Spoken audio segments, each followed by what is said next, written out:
जय श्री कृष्णा। आर्यव्रत की कहानियों में आपका स्वागत है।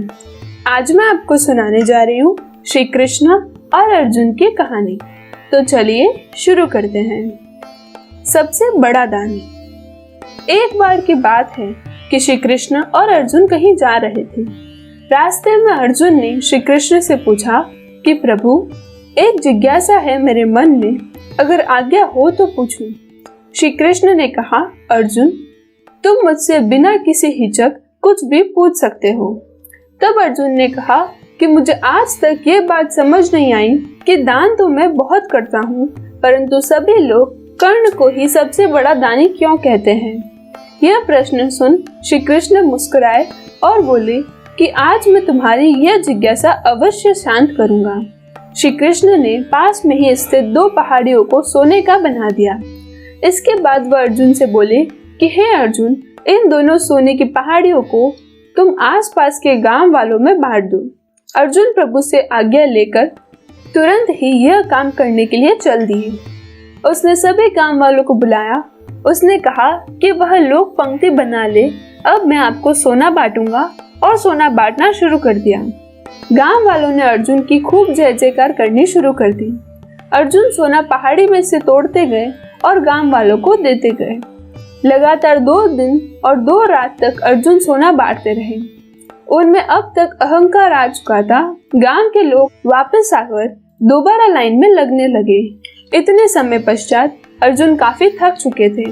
जिन सोने की पहाड़ियों से अर्जुन सोना तोड़ रहे थे, उन दोनों पहाड़ियों के आकार में जरा भी कमी नहीं आई थी।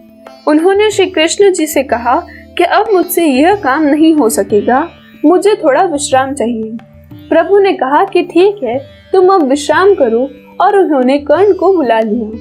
उन्होंने कर्ण से कहा कि इन दोनों पहाड़ियों का सोना इन गांव वालों में बांट दो। कर्ण तुरंत सोना बांटने चल दिए। उन्होंने गांव वालों को बुलाया और उनसे कहा, यह सोना आप लोगों का है, जिसको जितना सोना चाहिए वह यहाँ से ले जाए।